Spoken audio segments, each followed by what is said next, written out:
지난달 26일 피지컬 리뷰 레터 저널에 블랙홀 면적 법칙에 대한 새로운 논문이 올라왔습니다.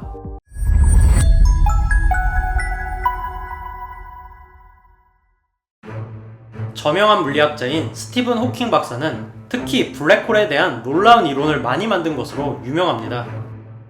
그 중에서 가장 소름 돋는 이론은 블랙홀의 사건의 지평선, 즉 이벤트 호라이즌과 연력하게 나오는 엔트로피와의 상관관계를 제시한 이론입니다. 바로 블랙홀의 사건의 지평선의 크기는 블랙홀로 빨려 들어간 물질의 데이터량과 비례한다는 것이죠. 블랙홀은 엄청난 질량이 무한에 가까운 밀도로 압축이 된 물질입니다. 하지만 그럼에도 블랙홀에 계속해서 물질을 집어넣으면 블랙홀의 사건의 지평선의 크기는 그에 맞춰서 커지게 됩니다. 사건의 지평선은 그 안으로 접근을 하게 되면 블랙홀의 중력이 너무나도 강해져서 빛의 속도로 물체가 빠져나올 수가 없어지는 그런 지점을 뜻하는데, 블랙홀에 물질을 집어넣으면 이게 점점 더 커진다는 것이죠. 한마디로 당연히 블랙홀에 물질을 넣으면 질량이 증가하기 때문에 타이니형의 상대성 이론에 의해서 중력이 커지는 것이 당연한데, 호킹형은 그게 질량 때문이 아니라 블랙홀에 빨려 들어간 데이터량에 비례한다고 봤던 것입니다.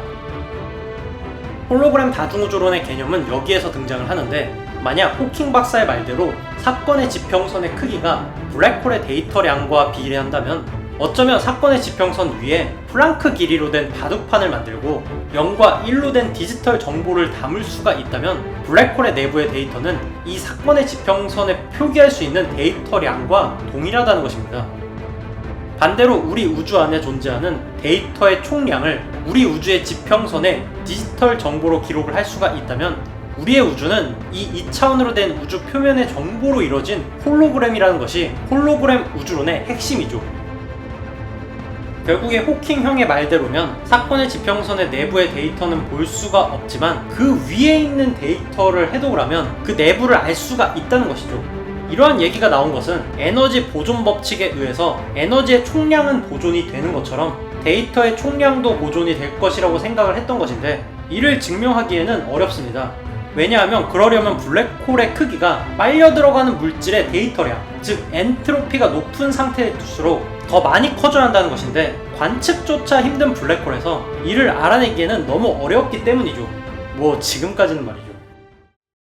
지난달 26일 피지컬 리뷰 레터 저널에 블랙홀 면적 법칙에 대한 새로운 논문이 올라왔습니다. 알다시피 최근에는 라이고라는 거대한 규모의 중력파 측정 도구까지 생기면서 망원경으로 관측조차 할 수 없던 블랙홀에서 나오는 중력파를 관측을 해서 새로운 사실을 알아내고 있는데, 연구팀은 라이고에서 잡아냈던 13억 년 전에 있었던 블랙홀 2개의 병합 데이터에서 믿기지가 않는 소름 돋는 사실을 발견한 것입니다.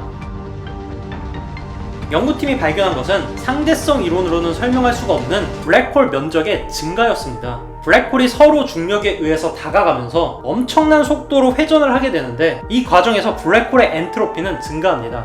우주에서 데이터량은 결국 무질서의 정도를 나타내는 엔트로피죠. 문제는 이 과정에서 결국 충돌로 인해서 하나가 된 블랙홀의 질량은 이전 블랙홀 2개의 질량의 합과 같겠지만 엔트로피가 커졌기 때문에 데이터량은 이 2개의 블랙홀의 데이터량의 합과 달라야 합니다. 라이고의 중력파 연구팀이 분석한 데이터에 따르면 소름 돋게도 블랙홀의 사건의 지평선의 크기는 기존 2개의 블랙홀의 합보다 컸다는 것입니다.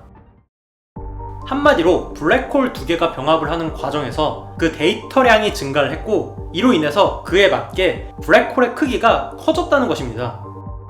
이것은 호킹 박사가 예견한 블랙홀의 면적에 대한 이론이며, 이 이론이 95% 이상의 신뢰도로 검증이 되었다고 합니다. 이는 다르게 말하면 홀로그램 우주론에서 주장을 하는 우주가 2차원 표면적에 새겨진 2차원의 데이터에 홀로그램이라는 가설 또한 힘을 얻게 되는 것이죠.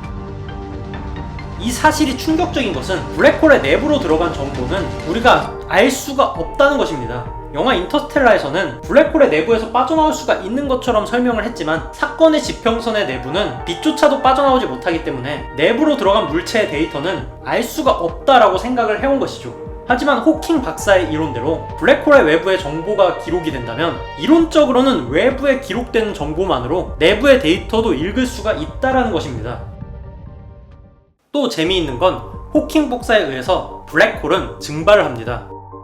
정확히는 질량이 줄어드는 것인데, 블랙홀은 분명 빛조차도 탈출할 수가 없지만 양자역학의 효과에 의해서 생겨나는 양자적으로 얽혀있는 입자에 의해서 점점 질량을 잃는 것이 가능하죠. 자세한 얘기는 전에 호킹 복사에 대해 설명한 영상을 참고로 하시면 됩니다. 물론 블랙홀이 전부 다 사라지는 데는 우주의 나이보다도 훨씬 더 긴 시간이 필요하지만, 문제는 호킹 복사로 방출이 되는 입자에는 데이터는 남아있지가 않다라는 것입니다. 즉, 어마어마한 시간이 지나면 존재하던 데이터는 전부 다 사라지게 되고, 데이터가 사라지면서 블랙홀의 크기도 줄어드는 것이죠.